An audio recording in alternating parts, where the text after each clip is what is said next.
अनंत सुख सम्राट आदि सद्गुरु सर्व आत्माओं के सद्गुरु सर्व सृष्टि के सद्गुरु सुखराम जी महाराज धन्य हो धन्य परम दयाल सद्गुरु दयाल जी महाराज धन्य हो धन्य परम दयाल सद्गुरु बाबा जी महाराज धन्य हो धन्य पालनपुर नाम में बारंबार नाम स्वीकार हुए। राम सभा में राम महाराज की कृपा से प्रातःकालीन सत्संग का सिमरन का समय हर्ष उल्लास आनंद वातावरण के साथ पूरा हो रहा है और परम दयाल सद्गुरु सुखराम जी महाराज से यही अरदास करते हैं, यही विनती करते हैं कि ऐसी कृपा दृष्टि सदैव समस्त भाई बहनों पर बनाए रखना, जिससे हम सत्संग सिमरन सेवा और ज्ञान चर्चा सुनते हुए अपने जीवन को धन्य बनाकर इस भवसागर से हम पार हो सकें। क्योंकि केवल ज्ञान सुनेंगे और ध्यान नहीं करेंगे तो काम बनेगा नहीं। इसलिए बैठ करके राम स्मरण करना अति आवश्यक है। परम दयाल सद्गुरु सुखराम जी महाराज इस धरा धरती पर विक्रम संवत 1783 में अवतरित हुए, प्रकट हुए। और वो भी कब पधारे, उस सस्वरूप सही परमात्मा ने संसार में क्यों भेजा कि जम जालम की त्रास सुन हंसा करी पुकार, सुखिया सायब आविया ले जन को अवतार। जम जालम की त्रास से हंसा करी पुकार, सुखिया साहिब आविया ले जन को अवतार। कि जमदूतों की मार से जीव जब त्रायमान करने लगे, तब उस सतरूप साहिब ने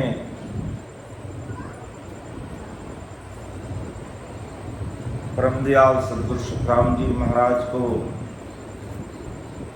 इस धरा धरती पर अनंत जीवों का उद्धार करने के लिए भेजा। तभी अपन बोलते भी हैं, वारी वारी आया वो हंसा आया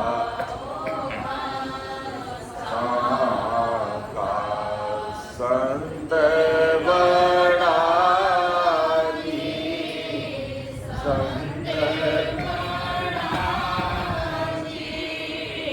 संत बड़ा जी महाराज आया ओ हंसा काज वारी वारी आया ओ हंसा काज आया ओ हंसा काज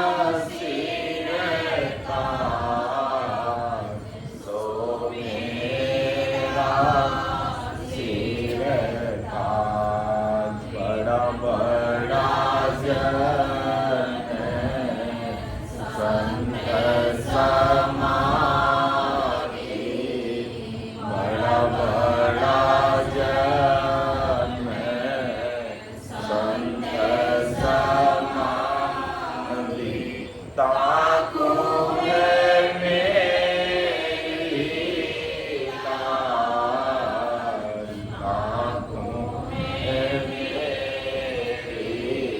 लाज।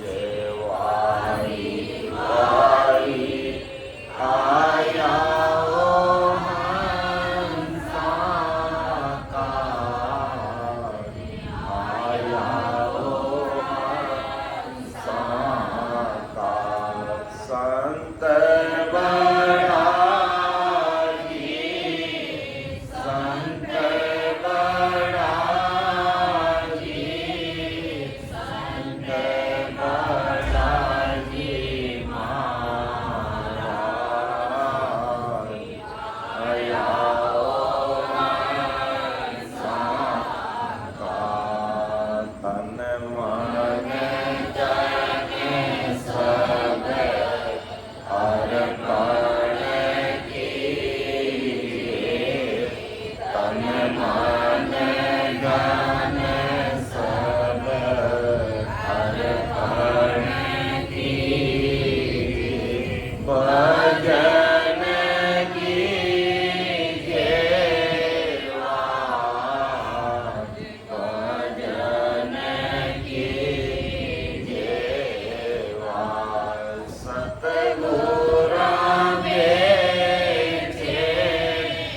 मैं बिक जाऊं। सतगुरु बेचे मैं बिक जाऊं। परतन आऊंगा, परतन आऊंगा।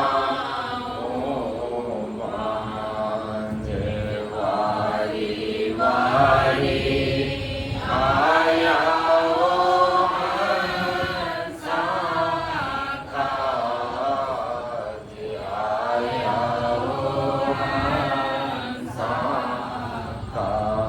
संत बड़ा जी, संत बड़ा जी, संत बड़ा जी महाराज।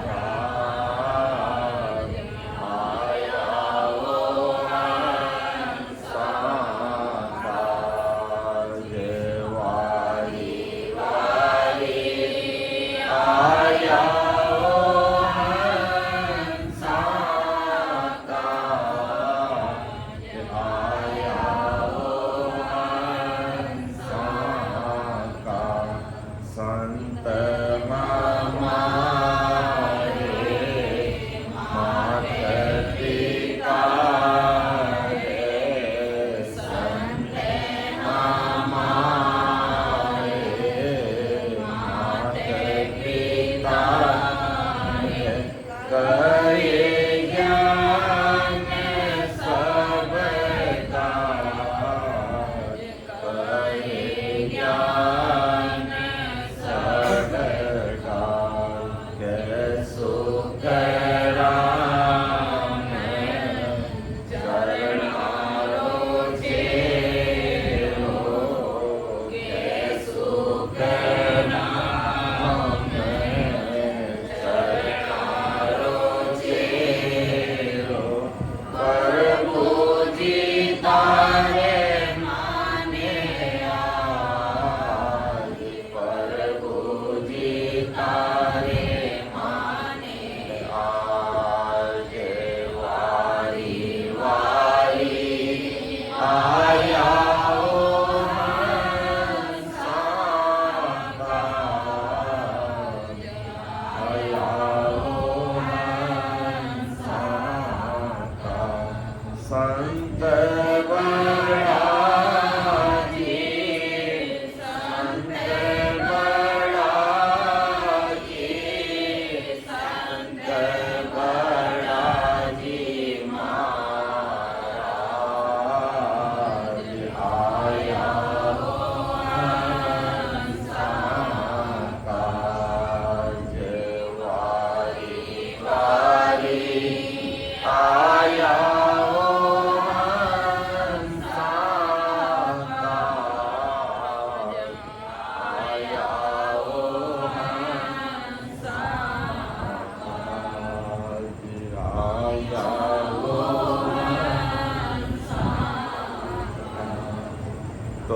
जीवों का उद्धार करने के लिए परम दयाल अनंत सुख सम्राट आदि सद्गुरु सुखराम जी महाराज इस धरा धरती पर विक्रम संवत 1783 में उस ससुर साहिब पावरफुल परमात्मा की सत्ता लेकर के इस धरती पर अवतरित हुए, इस धरा धरती पर प्रकट हुए।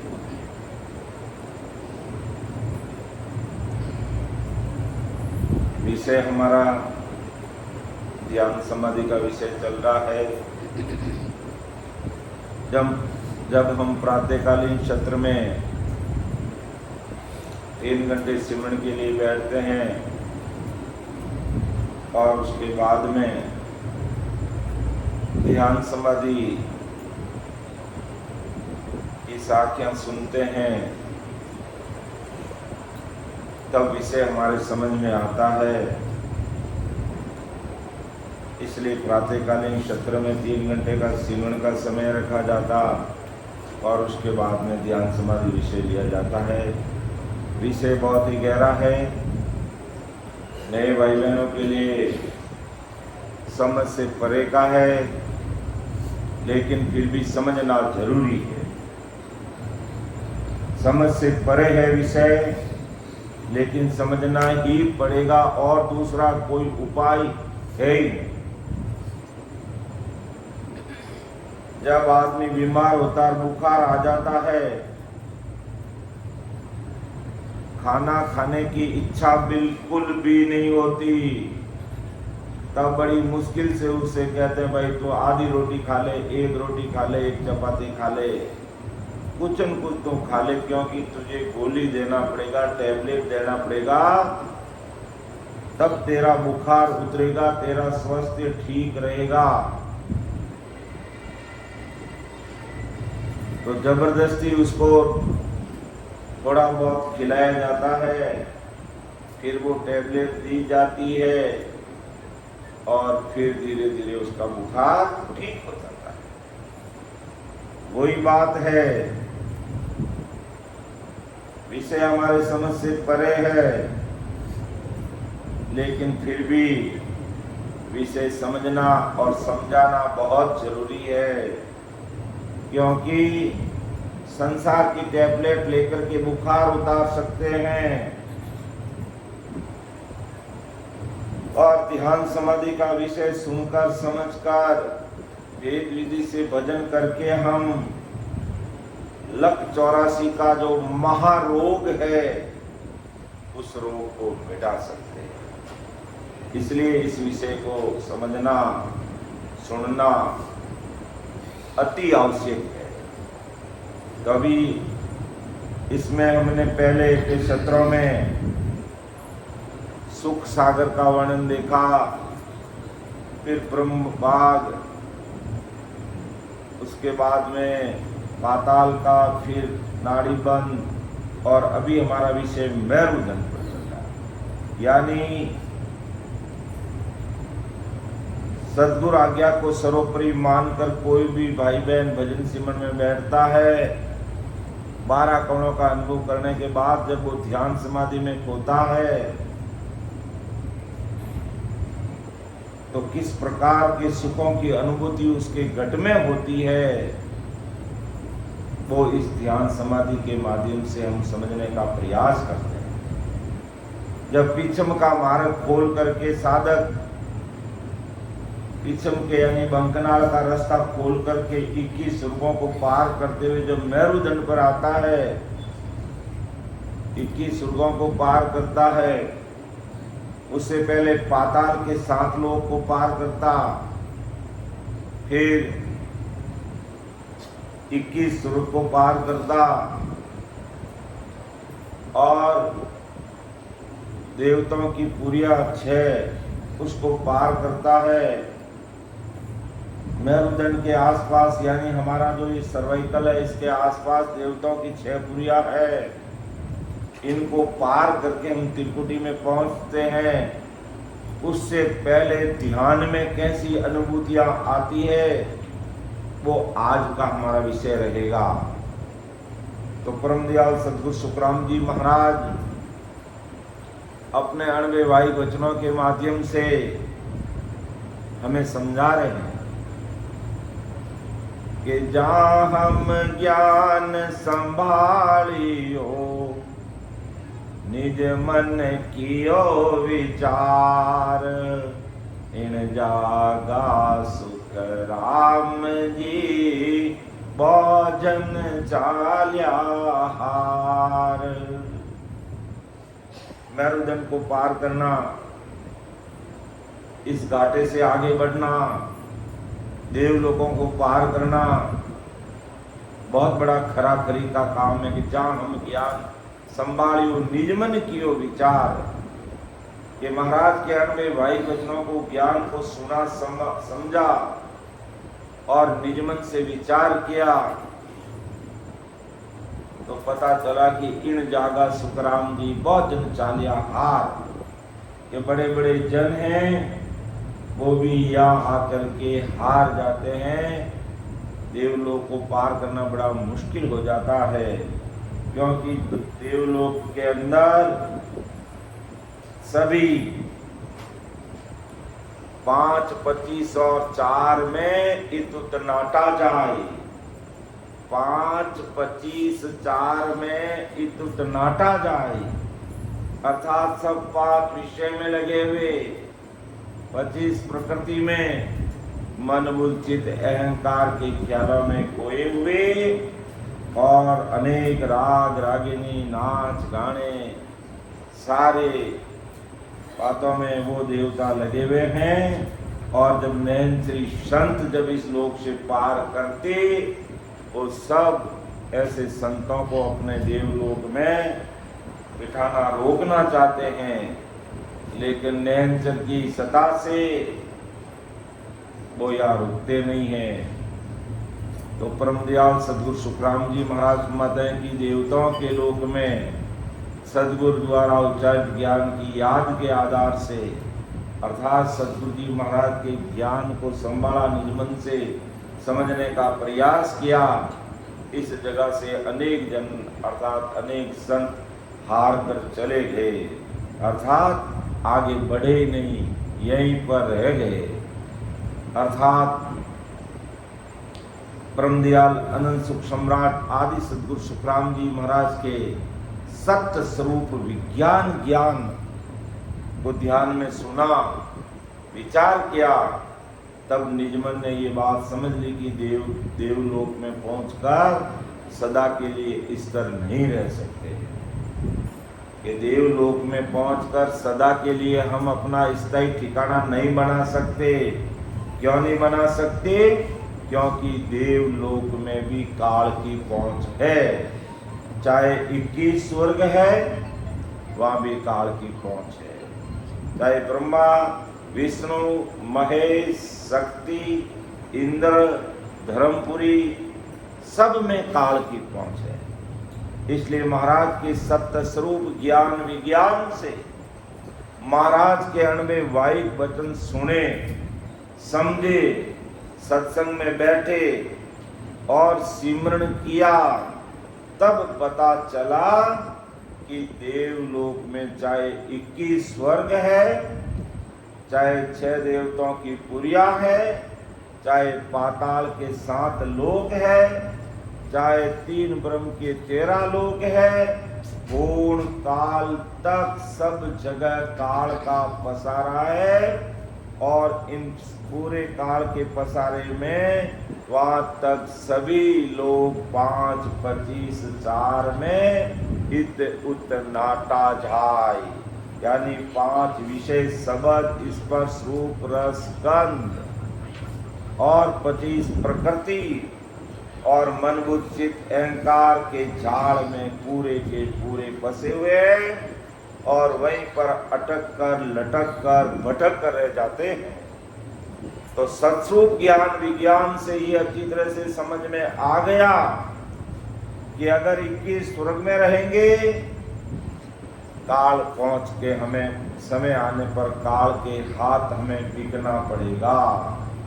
पाताल के 7 लोक में रहेंगे, वहां भी काल के हाथ बिकना पड़ेगा, काल का ग्रास बनना पड़ेगा, काल का चारा बनना पड़ेगा।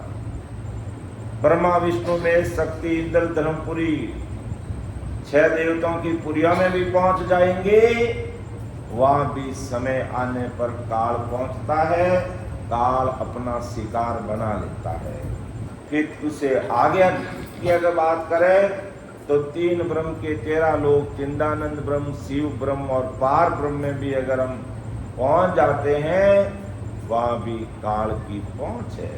तो ये महाराज के परम दयाल अनंत सुख सम्राट आदि सदगुरु सुखराम जी महाराज के अणबे वाई वचनों को सुनकर समझकर ये बात क्लियर हो गई सस्वरूप ज्ञान विज्ञान से कि देवलोक भी हमारा स्थायी ठिकाना नहीं है और वहां से हमें वापिस मर्तलोक में इस भवसागर में दुखों के सागर में पुनः आना पड़ेगा।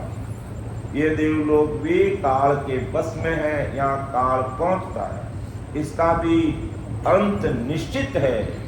और बहुत से संतों ने इस देवलोक के साधन किए और देवलोक में पहुंच गए। खूब सारे देवताओं के लोक में जाने के साधन कर रहे हैं, आज भी करें, जब तब करनी क्रम होम जीग जाप में पूरा संसार लगा हुआ है, पूरी दुनिया ही उसमें लगी हुई है। और वहां पहुंचकर समझ में आया कि ये अमूल्य मनुष्य जन्म हार गए।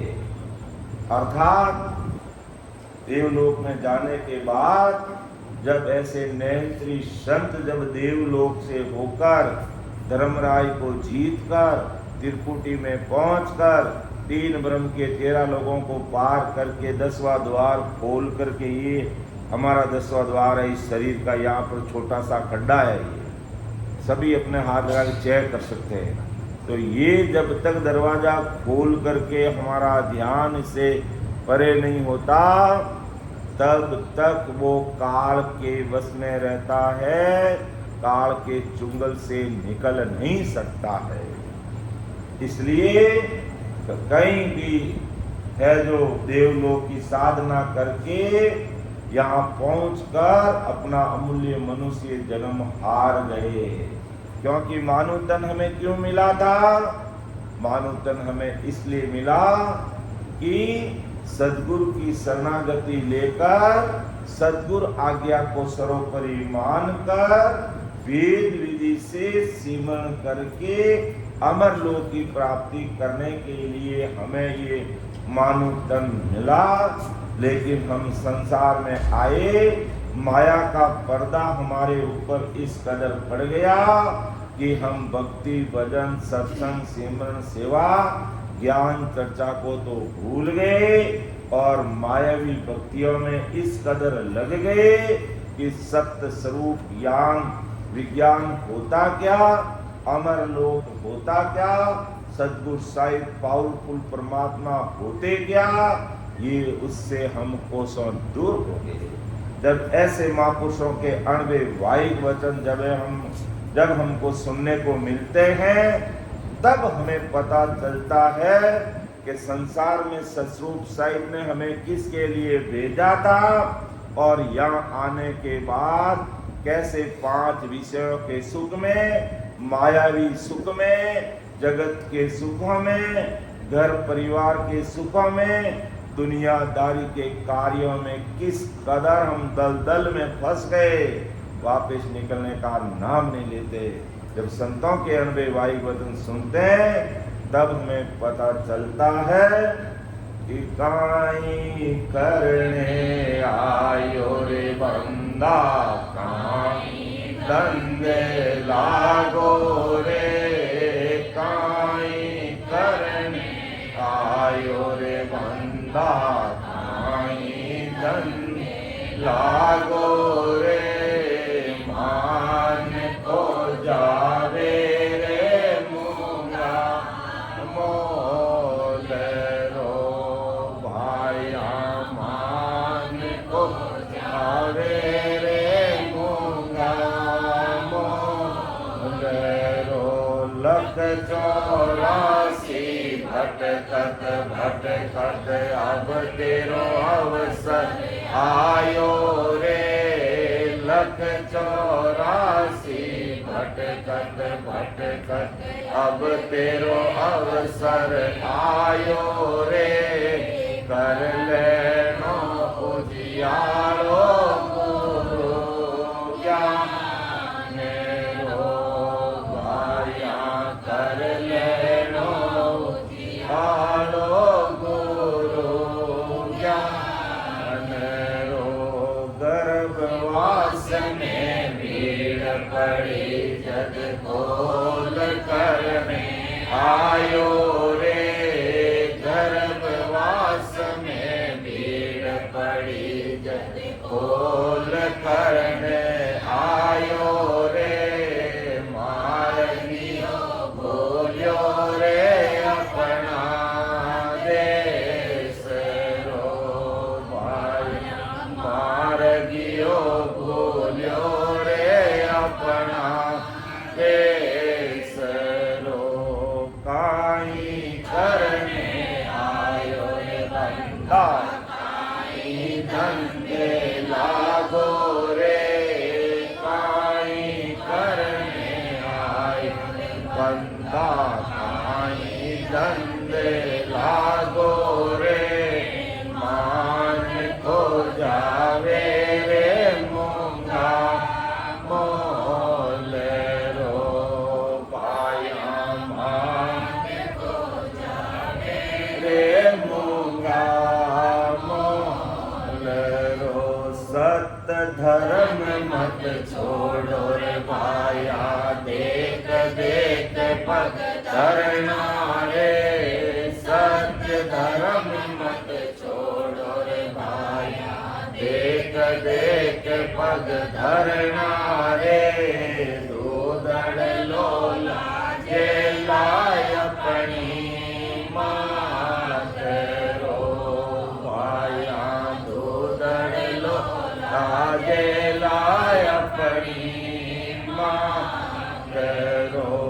काई करने आयो रे बंदा, काई धंधे लागो रे, काई करने आयो रे बंदा, काई धंधे लागो रे, मान को जावे रे मूंगा मोल रो भाया, मान को जावे रे मूंगा मोल रो। ये अमूल्य मानव तन रूपी हीरा ऐसे ही समय बीत जाएगा। कहते हैं रोज के 21,600 सांस हमारे खत्म हो रहे हैं। 24 घंटे में 21,600 सांस हमारे खर्च हो रहे हैं। और ससरूप साहिब ने 100 साल की उम्र मान के कलयुग में हमें कितनी सांसा देकर के भेजा? 77 करोड़ 76 लाख सांसा रूपी पूंजी देकर के हमें भेजा है। और रोज की 21,024 घंटे में 21,600 सांस हमारी फूट रही है, अर्थात प्रति घंटे 900 सांस हमारा खत्म हो रहा है। तो किसके लिए परमात्मा ने हमें संसार में भेजे और हम यहाँ आकर के किस मायावी जगत में इस कदर उलझ गए कि उस सत्स्वरूप परमात्मा को याद करने का हमारे पास समय ही नहीं लगता है। तो महापुरुषों के ऐसे अणवैवाहिक वचन जब हम सत्संग में बैठकर सुनते हैं तब हमें पता चलता है कि हमें किस काम के लिए राम जी ने भेजा और किस काम में हम लगे। अब हमें कौन सा काम करना है और कौन से काम से हमें ऊपर उठना है, इस पर विचार करना चाहिए। ऐसे महाराज के अणवैवाहिक वचनों को सुन करके तो जहाँ हम ज्ञान संभाली हो, निज मन की ओ विचार, इन जागा सुख राम जी भोजन चाल्या हार। अर्थात 21 स्वरूप पार करके जब हम सरवैकल पर पहुंचे, मेरुदंड पर पहुंचे, यहाँ देवताओं की पुरिया में अच्छे अच्छे साधु संत हार जाते हैं, लेकिन निहंचर अपने आप ही जीवात्मा को लेकर अगम देश को जाता है। क्योंकि निहंचर का ऐसा विड़द है कि जो भाई बहन वेद विधि से भजन करता है तो कहते हैं कि ब्रह्म बैराट से आकर के वो नयनचर निजनाम कुदरत कड़ा सत्सबद की सता हमारे घट में कंठ पर प्रकट होती है इस पूरे तन बैराट में, और वही नयनचर हमें लेकर के परमात्मा के देश में जाता है। और जब तक परमात्मा के देश में पहुंचते नहीं तब तक वो नयनचर हमारा पीछा नहीं छोड़ता। ये ऐसा नयनचर का विड़द है। तो बाकी जिनके पास नयनचर की सता नहीं, नयनचर नहीं, निजनाम नहीं, ये सत्य स्वरूपी राम नाम नहीं, वो साधु संत यहाँ आकर के देवलोक में हार जाते, अटक भटक और लटक करके रह जाते, और भेद विधि से सूरवीरता से सिमरण करते तो उस नयनचर के माध्यम से वो आगे पहुंच जाते हैं। क्योंकि नयनचर का ऐसा ही विड़द है, अर्थात नयनचर में ऐसा कुदरती गुण है, ऐसा कुदरती गुण है। अगर अपन इसको विज्ञान की दृष्टि से विचार करें तो सुक्मणा सर्वाइकल से मस्तिष्क के ऊपर होती हुई त्रिकुटी में आकर के मिलती है।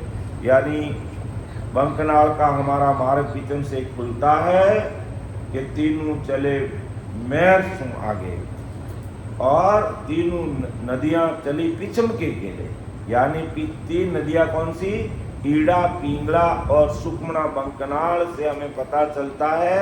और वे तीनों आकर के मेरुदंड पर, यहाँ पर गंगा कुंड, वहाँ पर ये तीनों धाराएं यहाँ गिरती, और यहीं से वापिस राइट साइड से पिंगला, लेफ्ट साइड से ईड़ा, और सुक्मणा उसके ऊपर से होते हुए त्रिकुटी के अंदर आती है, और ये तीनों का संगम यहाँ पर होता है।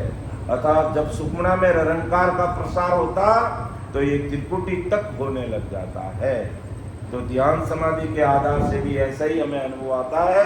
आती जाती सांस में कब?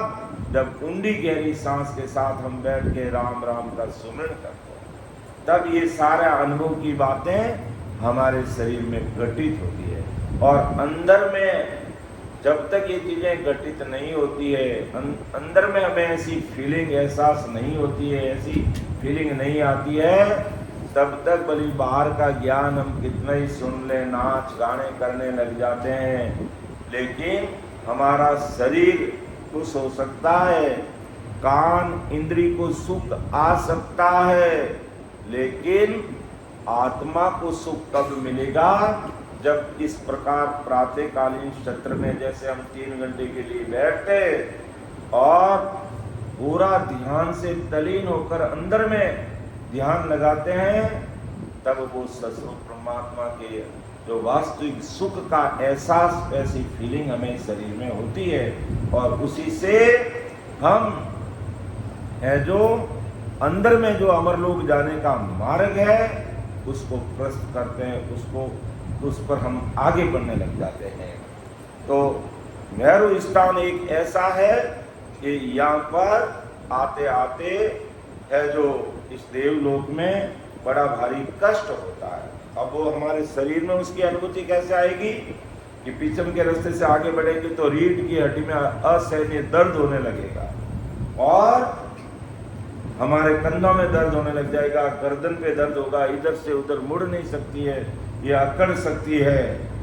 तो इसका मतलब आपका ध्यान है जो बंकनाल से पीछम के मार्ग से मेरू पर यानी सर्वाइकल पर अपना ध्यान पहुंचा है, और यहीं से फिर 3 धाराओं के रूप में हमारा ध्यान इस त्रिपुटी में आएगा। तो लेकिन जब असहनीय दर्द हमारी पीठ में होने लग जाता है, असहनीय दर्द हमारे कंधों में होने लग जाता है, असहनीय दर्द हमारी गर्दन में होने लग जाता है, तो कई साधक है जो हार करके थक जाते हैं। तभी महाराज लिखा, किण जागा सुख राम ली, भोजन चाल्या हार। भोजन हार जाते हैं, लेकिन जहाँ हम ज्ञान संभालियो, निज मन कियो विचार। लेकिन हमने यह ज्ञान दृष्टि से देखा, महाराज के अनवे वाई वचनों को सुना, समझा, पढ़ा, तब हमें ये विचार आया कि यहाँ पर पहुँचते पहुँचते ऐसे कष्ट कुदरती होते हैं, ऐसे शरीर की अनुभूति होती है, ऐसा दर्द होता है, हमें उसकी परवाह नहीं करके निरंतर निरंतर राम स्मरण में लगे रहना है, राम सिमरण में लगे रहना है, तो हम इस स्थान को पार करके अगले स्थान पर पहुंच जाएंगे। फिर महाराज अगली साखी में फरमाते कि सुखदेव सा पाछा पढ़िया सो सुनियो अस्थान सुखिया सतगुरु याद कर तब देवे जान। अब देखो महाराज ने दृष्टांत दिया कि वेद व्यास जी के पुत्र सुखदेव मुनि भी इस देवलोक में आकर के पाछा पड़ गए, यानी उनका विमान भी यहाँ आकर के वापस लौट गए, यहाँ से आगे नहीं बढ़ पाए, क्योंकि उनके पास में राम स्मरण तो उन्होंने खूब किया, लेकिन निरंतर निज नाम नहीं मिला। तो सुखिया सदगुरु याद कर तब देवे ये जान। तो सदगुरु जी महाराज को याद करते हैं, अर्थात वो वैभव सदगुरु हमारे शरीर के अंदर निरंतर निज नाम के रूप में साथ में रहता है, तो फिर वो कहीं भी रुक नहीं सकते। अब सुखदेव मुनि को राम नाम किससे मिला? शिव जी से मिला। शिव जी को कब मिला? शिव जी से कब मिला? जब अमरनाथ की गुफा में आज भी लोग वहां दर्शन करने के लिए जाते हैं, तो कहते हैं कि अमरनाथ में शिवजी ने पार्वती को ज्ञान दिया। पार्वती को ये पता चल गया, नारद मुनि ने कह दिया कि पार्वती आपने कभी पूछा है शंकर भगवान को कि आपके गले में जो ये 108 मणियों की माला है, ये किसकी माला है, इसका क्या मतलब है, इसका भेद आपने कभी पूछा? पार्वती ने कहा मैंने तो कभी नहीं पूछा। तो आज पूछ लेना, ऐसा नारद मुनि ने बताया। और पार्वती है जो शंकर भगवान से पूछती है कि महाराज आपके गले में जो 108 मणियों की माला, इसका राज क्या है? तब शंकर भगवान ने कहा पार्वती आज तू 108 जन्म तूने ले लिए और 108 जन्मों में भी तूने कभी नहीं पूछा, और इस जन्म में तू क्यों पूछ रही? क्या बात है, तुझे कहीं नारद तो नहीं मिल गया? जो कुछ भी हो मुझे इसका भेद बताइए। कहा पार्वती मैं एक ही शरीर से अमर हूं और तू 108 बार जन्म मरण में आई, इसलिए ये तेरा जन्म मरण का सेलान है कि इतनी बार तुम जन्म मरण में आई, 108 बार, इसलिए मैंने एक एक महीने की माला बना लेते। तो कहा मैं 108 बार जन्म मरण में आई और गई, और आप एक ही शरीर से मौजूद, फिर मैं आती, फिर आपसे शादी करती, ये राज की बात क्या? आप अमर और मैं आवागमन में आ रही हूं, जा रही हूं, इसका कारण क्या है? तुम्हारे पास ऐसा क्या भेद है कि आप अमर बैठे हो और मैं आवागमन में आ रही हूं, जा रही हूं? क्या राज की बात है? तब शंकर भगवान ने कहा कि मैं राम नाम का स्मरण करता हूं, मैं राम नाम का सिमरण करके इससे मैं अमर हो गया। तो कहा कि आप राम राम करके अमर हो गए, तो 108 बार मैं तुम्हारे साथ रही, लेकिन कभी आपने मुझे भेद की बात बताई नहीं कि पार्वती तू भी राम राम कर ले, तू भी अमर हो जा। तो शंकर भगवान ने सीधी बात क्या कही, पार्वती तुमने मुझे कभी पूछा राम नाम के भेद के बारे में? कि पूछा तो नहीं। तो उत्तम पुरुष को ओद्रम होई, पूजा बिनान कहवे कोई। कितनी बड़ी रात की बात है कि 108 बार पार्वती जन्मन में आ गई, लेकिन शंकर भगवान ने बिना पूछे भेद नहीं दिया। तो कहा महाराज अभी पूछ रही हूं, अभी मुझे भेद दीजिए। तो आज अमरनाथ की गुफा में जहां हम दर्शन करते हैं, जिस जगह पे बैठ करके पार्वती को ज्ञान दिया, वही जगह है अमरनाथ की, और वही जाकर के लोग दर्शन करने आते हैं। तो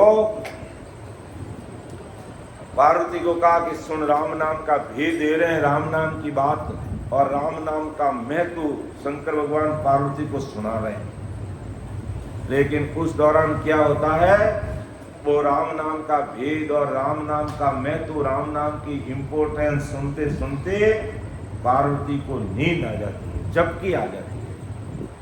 उस राम नाम का गुण क्या रहता है कि वहां पर एक पीपल का पेड़ रहता है, और उस पीपल का पेड़, सूखा हुआ पीपल का पेड़, और उस पीपल के पेड़ पर एक सूखा हुआ अंडा पड़ा रहता है। तो वो भी अंडा किसका, एक तोते का, मिट्टू का।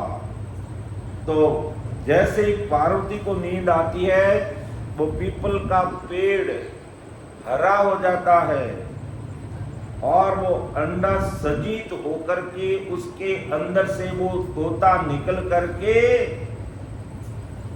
शंकर भगवान को हुकारा दे देता है, अर्थात वो राम नाम सुन लेता है। जब तोते ने वो राम नाम सुन लिया तो शंकर भगवान ने कहा कि पार्वती क्या है, पार्वती को तो नींद आ गई, और उस तोते ने राम नाम सुन लिया बिना कहे बिना बताए। शंकर भगवान को सहन नहीं हुआ, अरे तू कौन है भाई बीच में चोर, जो बीच में तू राम नाम ले रहा है। तो वो तोते ने राम नाम सुन लिया, तो शंकर भगवान ने क्या किया, सिकरा यानी बाज का रूप करके उस तोते के पीछे दौड़े कि तू मेरे बिना पूछे तूने ये भेद क्यों ले लिया, मैं तुझे मार दूंगा।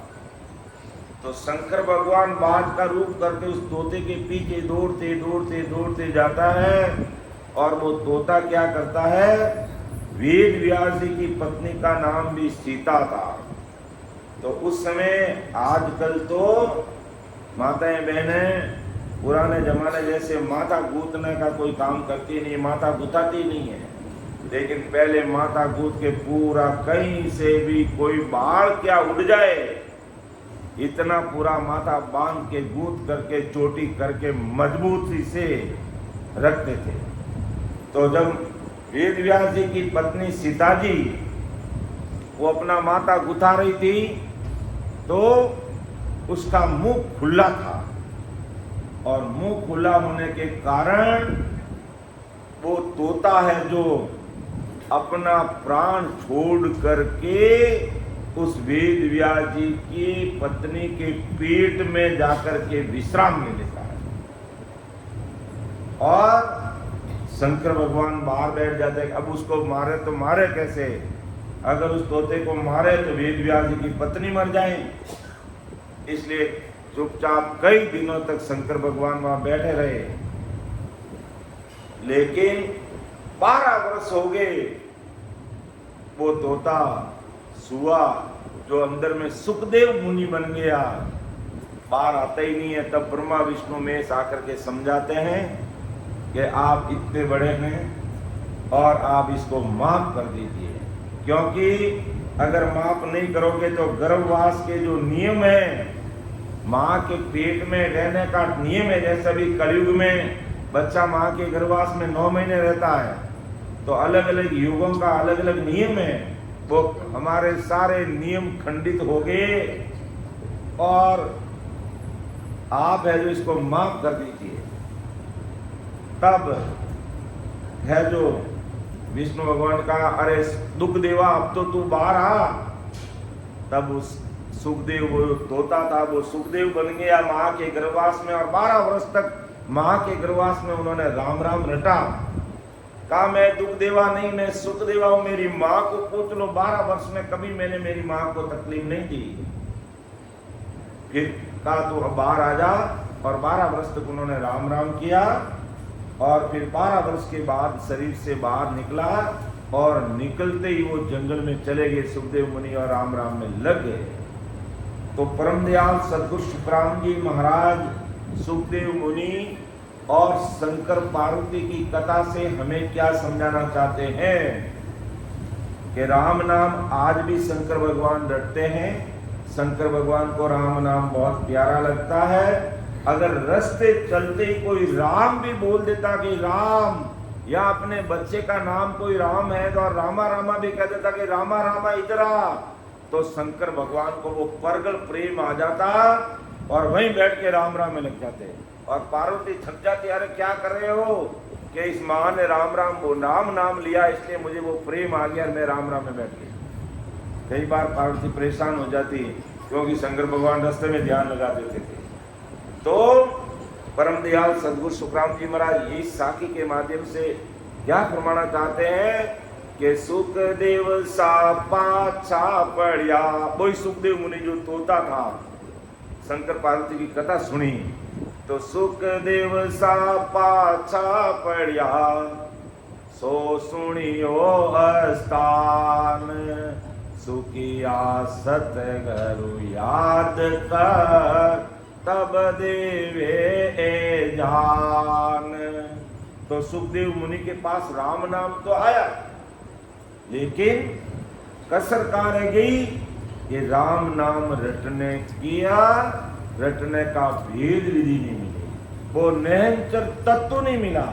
राम नाम तो मिला लेकिन वो निरंतर तत्व नहीं मिला, और भेद विधि नहीं मिलने के कारण सुखदेव मुनि भी देवलोक तक पहुंचते पहुंचते पाछा पड़ गए, यानी वो भी उनको भी यहां से वापस आना पड़ा। इसलिए महाराज कहते हैं कि हमें ऐसे सतगुरु साई पावरफुल परमात्मा के अणबे वाहिक वचनों को सुनकर उनकी आज्ञा को सर्वोपरि मानकर भेद विधि से सिमरण करने पर वो निहंचर निजनाम रूपी सदा हमारे घट में प्रकट होती और उस निहंचर से ही हम अमर लोक का मार्ग पूर्व के 6 कमलों का अनुभव करते हुए बंकनाल खोलकर 21 स्वर्गों को पार करते, धर्मराय को जीतते, फिर त्रिपुटी में पहुंचते, फिर 3 ब्रह्म के 13 लोगों को पार करते हुए हम 10वां दरवाजा खोल करके उसके जब तक उससे परे नहीं होते तब तक अमर लोक नहीं जाते। तो राम नाम सुखदेव मुनि ने लिया, राम नाम शेष भगवान 2000 जीव से ले रहे हैं, राम नाम प्रहलाद जी ने भी रटा था, लेकिन रटने की वो कड़ कीमत और वो भेद नहीं मिलने के कारण इन सब को वापिस संसार में आकर के मानव तन धारण करना होगा। फिर ऐसे महापुरुषों के अणबे वाहिक वचनों को सुनकर समझकर वेद विधि से भजन करेंगे, तब वो अमर लोग जाएंगे। नहीं तो सुखदेव मुनि माँ के गर्भवास में 12 वर्ष राम राम करने वाले भी देवलोक से वापिस आ गए कि सुखदेव सा पाछा पड़िया, सो सुनियो स्थान, सुखिया सतगुरु याद कर, तब देवे ए जान। तो यहाँ पर सतगुरु जी महाराज को याद करना पड़ता है, अर्थात वो निहंचर साथ रखना पड़ता है। निहंचर की सत्ता से ही आगे जाते हैं कि धर्म राय सिर पांव दिराया, धर्म राय सिर पांव दिराया, सुरत सबद मिल तीनों चले मेरे सुहागे, तिरवेणी सुकलिया, ओ जोग्या गिगन मंडल कर किया, ओ जोग्या गिगन मंडल कर किया, दिन दिन रूप छड़े दही पर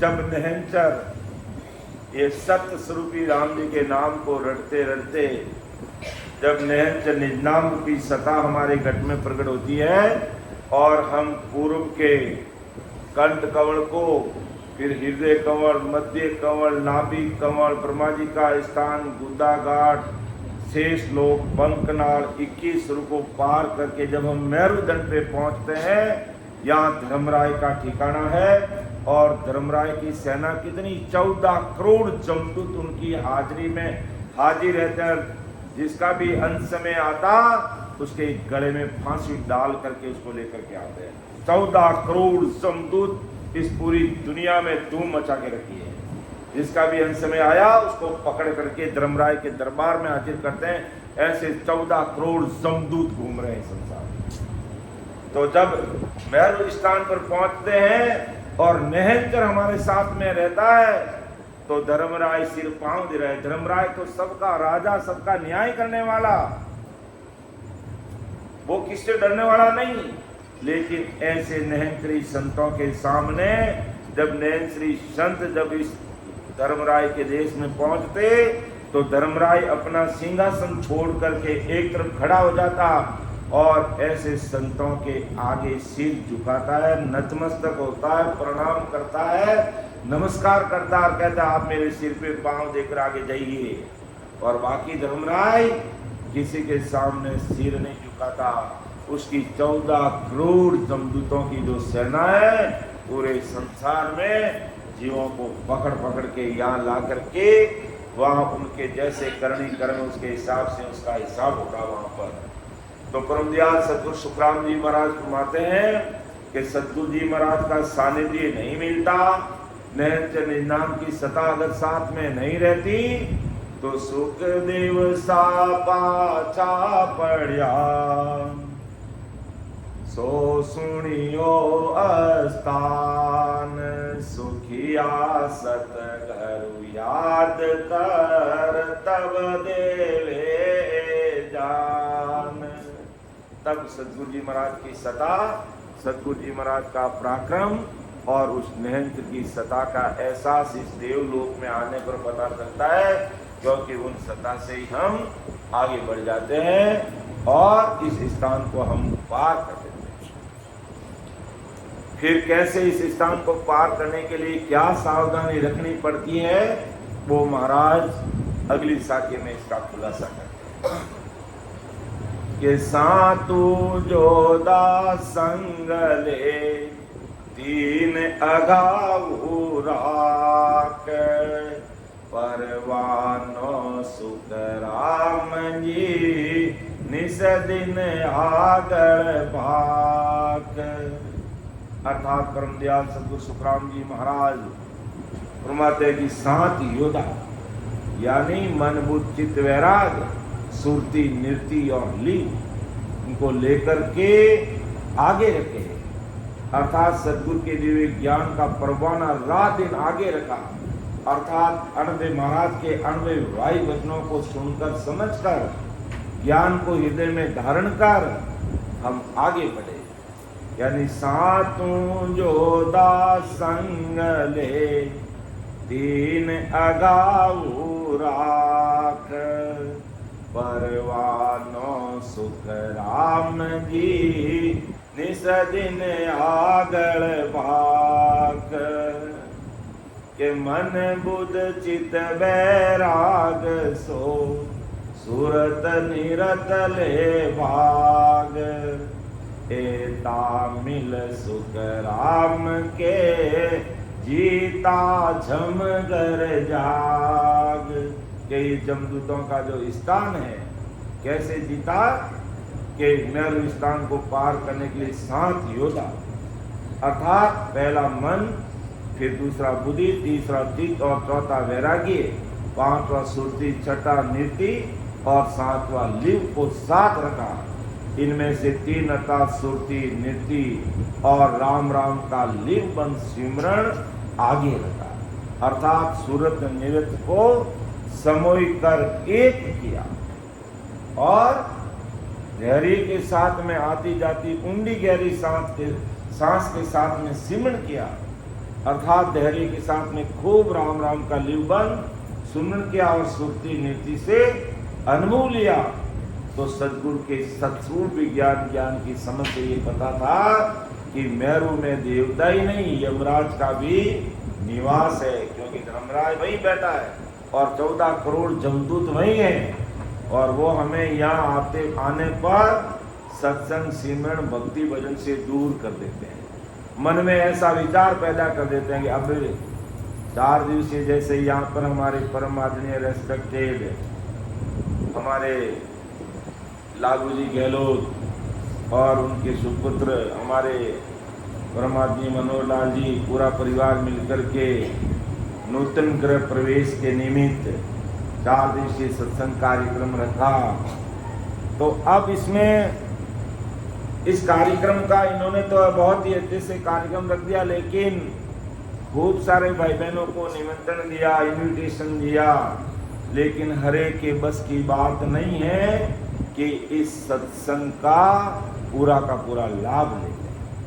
हाँ, निमंत्रण दिया तो जरूर 1 दिन 2 दिन कोशिश करते हैं, हाजिर रहने का प्रयास करते हैं कि भी हमें इनविटेशन मिला है तो जरूर जाएंगे, राम राम सा करेंगे, आएंगे, भोजन प्रसादी लेंगे, सब आते हैं। लेकिन सत्संग का लाभ लेना ये हरेक की बस की बात नहीं है, क्योंकि सत्संग सिमरन सेवा और ज्ञान चर्चा से दूर रखने के लिए मायाई जगत में 14 करोड़ जमदूत हमारे पीछे लगे रहते हैं। तो कोई न कोई बहाना ढूंढ लेंगे, कोई न कोई ऐसा काम आ जाएगा, कोई न कोई अवश्य नया काम पैदा हो जाएगा, जिस कारण से हम सत्संग सिमरन सेवा और ज्ञान चर्चा से दूर हो जाते हैं। तो बड़े भाग्य के बिना सत्संग मिलना भी बड़ी दुर्लभ है। इसलिए तो 33 कोटि प्रकार के देवी देवता आज मन में पछतावा करते हैं और राम जी से क्या अरदास करते कि आओ प्रभु मानव तन दीजे, भरत खंड के माही, केवल भगत करा संत सेवा, और धरा कुछ नाही। अब 33 कोटि प्रकार के देवी देवताओं को कब पता चला कि जब इस प्रकार के निहंचली संत भजन करके पिछम 21 स्वर्गों को 33 कोटि देवताओं के लोगों को पार करके जब आगे बढ़ते हैं, तब देवताओं को भी पता चलता कि हम तो जब संसार में रहे, जब तब करनी किरम करके स्वर्गलोक में आ गए, और यहाँ समय पूरा होते ही हमें वापस मर्तलोक में जाना पड़ेगा, हमारा यहाँ स्थायी ठिकाना नहीं है। और ये संत लोग राम जी की भक्ति करके अमर देश में जा रहे हैं, तो उस समय वो वापस राम जी को याद करे, हो राम जी जब भी हमें पुण्य मानोतन देवो तो इस भरत खंड में देना, इस हिंदुस्तान की धरा धरती पर देना, कहीं पाकिस्तान अमेरिका जापान इंग्लैंड में मत देना। और वहां की संस्कृति कैसी हमें सबको पता है। हिंदुस्तान की भूमि पर देवता क्यों जन्म लेना चाहते हैं? क्योंकि इस हिंदुस्तान की धरा धरती पर इतने बड़े बड़े महापुरुष कबीर साहब, दादू साहब, दरिया महाराज, परम दयाल अनंत सुख सम्राट आदि सदगुरु सुखराम जी महाराज जैसे बड़े बड़े भौतारी महापुरुष इस धरा धरती पर प्रकट हुए। और भगवान धन्य हो धन्य, ऐसे महापुरुषों की सतस्वरूपी राम जी के नाम की सत्ता से हमारा हिंदुस्तान विश्व गुरु कहलाया था। इसकी सत्ता से ही आज हमारा हिंदुस्तान विश्व गुरु है, और ऐसे महापुरुषों की सत्ता से आगे भी हमारा हिंदुस्तान विश्व गुरु रहेगा। और आज भी अगर पूरे वर्ल्ड, पूरी दुनिया, पूरे संसार को अगर कोई आशा है तो हिंदुस्तान से है। अभी जो हाल ही में काल कसाई खाड़ी देशों की क्या हालात कर रहा है, वहाँ के लोग भी आशा लगाए रखे कि हिंदुस्तान का प्रधान अगर बीच में आ जाए तो हमारा कल्याण बचाव हो सकता है। बाकी सबका मरना निश्चित है, क्योंकि हिंदुस्तान की धरा धरती पर ऐसे संत महापुरुषों ने जन्म लिया और उनकी सदा से आज भी हिंदुस्तान का नाम पूरी धरा धरती पर है। इसलिए देवता ब्रह्मा विष्णु में शक्ति सब यही चाहते कि आओ प्रभु मानव तन दीजे, भरत खंड के माही, केवल भगत करा संत सेवा, और करा कुछ नहीं। तो महाराज माते मन बुद्धि चित्त वैराग्य को साथ में लेकर सुरती नृत्य को कंट्रोल करके हम भजन में लगेंगे, महापुरुषों के शब्दों को आगे रख करके, तो हम इस देवलोक से, इस मेरू घाटे से, इस सरवई तल से आगे बढ़ जाएंगे। और नहीं तो फिर ये देवलोक में हमें अटकाने भटकाने लटकाने का ये कोशिश करते हैं। तो मन बुध चित वैराग सो, सूरत निरत ले भाग, एता मिल सुख राम के, जीता छम घर जाग। के मन को ठिकाने लाए, मन को किसे सांसा के साथ जोड़ा, बुद्धि भजन में लगाई, चित्त को ठिकाने लगाया, और वैराग्य यानी राग द्वेष से परे होकर मुझे किससे कोई लेना देना नहीं है। कोई कुछ भी करे उसकी मर्जी, हमें किसी की निंदा नहीं करना, ना किसी के बारे में बोलना पड़े, मुझे किससे कोई लेना। वैराग्य का मतलब क्या? राग द्वेष से परे हो जाना, राग बेराग हो जाना, राग द्वेष से परे हो जाना। तो मन बुद्ध चित्त वैराग और सूरत नृत्य को साथ लेके शब्द के साथ लगा दिया, एता मिल सुखराम के, जीता जमकर जाए। तब ये जमदूत का जो स्थान है, धर्मराय का जो स्थान है, ये देवलोक है, इसको हम पार करके आगे बढ़ते हैं। एक साथी और देखते हैं, उसके बाद में फिर हम समापन की तरफ आगे चलेंगे। कि देवलोक में चालनो, खरा खरी को काम, जन सुखिया इंद्र डरे, सुरग लोक सब धाम। ये देवलोक में चालना बड़ा खरा खरी का काम है, बहुत ही कठिन काम है, दृढ़ निश्चय रखने वाले का काम है, बहुत हिम्मत के साथ आगे बढ़ना पड़ता है। तभी महाराज का भगत करे जन सूरा रे, नहीं कायर को काम साधु, नहीं कायर को काम, के तन धन की जो आसन राखे मस्त हुआ मगरूरा, भगत करे जन सूरा हो, भगत करे जन सूरा। ऐसी सूरवीरता चाहिए यहाँ पर आते हुए, नहीं तो इन देवलोकों में, इन देवताओं के कारण, इन देवियों के कारण, इन यमलोकों के कारण, इन दानवों के कारण, इन राक्षसों के कारण, इन अप्सराओं के कारण, इनके नाच गाने हैं, वहाँ की जो करनी करतूत देख करके उसमें लोभायमान हो जाते हैं, और वही अटक कर भटक कर लटक रह जाते हैं, आगे नहीं बढ़ना पड़ता है। और जनसुखिया इंद्र डरे, इंद्र भगवान को खुद को डर लगता है कि हमारा कोई इंद्रासन नहीं ले ले, स्वर्ग लोक सब धाम ये पूरे कोई ले नहीं ले। इसलिए महाराज फरमाते हैं कि देवलोक में चालनो, खरा खरी को काम, जन सुखिया इंद्र डरे, सुरग लोक सब धाम। के देवलोक में चलने का तात्पर्य देवलोक जाने के मार्ग पर चलने से, क्योंकि देवलोक में जाने के साधनों को निभाना आसान कार्य नहीं है। जैसे अब कोई आदमी कहता है मुझे स्वर्ग में जाना है या मुझे विष्णु के बैकुंठ में जाना है, तो उस भक्ति को निभाना बहुत खरा खरी का काम है।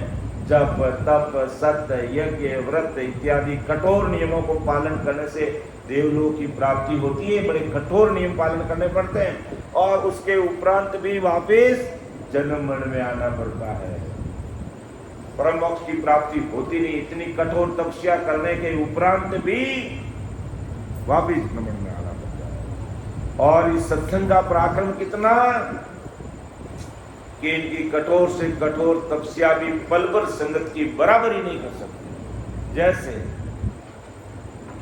विश्वामित्र ने 60,000 वर्ष तक तपस्या की, लेकिन इस पल भर संगत की बराबरी नहीं कर पाई। बड़ा भारी बाद में पछतावा हो उसको। तो इन सभी को साधने के साथ में विघ्न आने पर यदि नियम पालन नहीं हो सके तो देवलोक में नहीं पहुंचते। कोई दृढ़ निश्चय रखने वाले देवलोक में सुख कर्मों के आधार से सुख भोगने के लिए पहुंचते हैं। ऐसे देवलोक के साधुओं के दृढ़ निश्चय से देवलोक के गांवों के सब देवता और इंद्र भी डरते। उनके डरने का कारण यह कि कोई साधक उनके ऊपर का स्थान नहीं ले ले। हाँ, देवलोक के अंदर ये बहुत बड़ी ईर्ष्या का भाव रहता है कि वो मेरे से ऊपर है और मेरे से ऊपर नहीं चला जाए। तो ऊपर के लोगों से नीचे के निवासी देवता दुखी होते। इस साखी के समझ में ऐसा है। जो भजन करने वाले जो साधक है उनको भी ऐसा एहसास होता है। अर्थात देवलोक में भी देवता भी एक दूसरे से ईर्ष्या करते हैं। हाँ, के देवलोक में चालनो खरा खरी को काम, जन सुखिया इंदर डरे सुरग लोक सब काम। के देवलोक में चलना वास्तव में खरा खरी का काम है, बहुत बड़ा भारी मुश्किल का काम है उसको पार करना। क्योंकि बीच में कई प्रकार के इस प्रकार के गीत गाने राग रागिनी तमाशे होते हैं, उससे वो लुभाईमान हो जाते हैं और आगे नहीं बढ़ पाते हैं। लेकिन निरंतर जब हमारे साथ में रहता है वो कुदरती हमारा मार्गदर्शन करता है कि हमें यहाँ पर ध्यान नहीं देना है। आपको इंद्र लोक में जाओगे, इंद्र भगवान कहेंगे आप हमारे सिंहासन पर बैठ जाइए, लेकिन हमें वहाँ नहीं बैठना, क्योंकि हमारा आसन तो अमरलोक में है और ये आसन निर्धारित नहीं है। इंद्र भगवान का आसन उसका भी निर्धारित उम्र है, उससे वो भी आसन जाने वाला है। और कहते हैं कि एक बार इंद्र का राज नहीं 14 बार इंद्र का राज करने वाला भी मकोड़ा बन जाता है। कि 14 बार इंद्र पद पायो, ओ मकोड़ो कृष्ण बतायो। कि एक बार नहीं 14 बार इंद्र का राज करने वाला भी मकोड़ा बन जाता है। और इंद्र कौन? 33 कोटि देवताओं का राजा है और वो भी मकोड़ा बन जाता है। इसलिए हम आपको समझाते हैं कि मेरे संसार के प्यारे भाइयों और बहनों, इन देवलोक से हमें ऊपर उठना है। इन त्रिगुण माया ब्रह्मा विष्णु से हमें ऊपर उठना है। इन अवतारों की भक्तियों से हमें और आगे निकलना है और उस सतस्वरूप साई परमात्मा की भक्ति करना, उस सतस्वरूपी राम जी का नाम का समय रहते स्मरण करके हमें उस परमात्मा के देश में पहुंच करके सदा सदा के लिए महासुखों के देश की प्राप्ति हमें कर लेनी है। और वो महादेश सुखों का जो देश है, महासुखों का जो देश है, वहां तक हम नहीं पहुंचेंगे और इन देवलोक तक रहेंगे, त्रिगुण माया के लोक में रहेंगे, शक्ति के लोक में रहेंगे, तीन ब्रह्म के 13 लोक में रहेंगे, तो हमें संसार में भवसागर में धक्के खाने के लिए वापिस बार बार जन्म मरने में हमें आना पड़ेगा और फिर जाना पड़ेगा। गर्भवास का दुख भोगना पड़ेगा, लक्ष्य का दुख भोगना पड़ेगा, इस भवसागर मर्तलोक के दुख हमें भोगना पड़ेगा। इन सारे दुखों का अगर छुटकारा चाहते हो तो महापुरुषों की शरणागति में ऐसे महापुरुषों का ज्ञान को सुनकर समझकर हमें नियमित रूप से भेद विधि से भजन करके हमारा आत्मा का कल्याण करने पर हमें चिंतन मनन जरूर कर लेना चाहिए। क्योंकि काल कसई कब क्या कर दे कोई भरोसा नहीं है, कब क्या कर दे कोई भरोसा नहीं है। इसलिए हमें समय रहते सावचेत रहना चाहिए। तो समय का तकाजा है, बोलने में समझाने में मेरे से कोई भूल चूक रह सकती है, आप मुझे छोटा भाई समझ करके क्षमा करेंगे। कि सुन जो मैं निर्दोष हूँ, घाट बांध जस हो, तुम हर बोलन हार हो, क्या जानेगा सम्राट आदि सद्गुरु, सर्व आत्माओं के सद्गुरु, सर्व सृष्टि के सद्गुरु, सद्गुरु सुखराम जी महाराज ने धन्य हो, धन्य हो। राम सभा में राम उपस्थित हमारे समस्त राम स्नेही भाई बहनों को मेरा बारंबार कोटि कोटि राम राम सा प्रणाम। अब अपन सामूहिक रूप से एक पद लेंगे।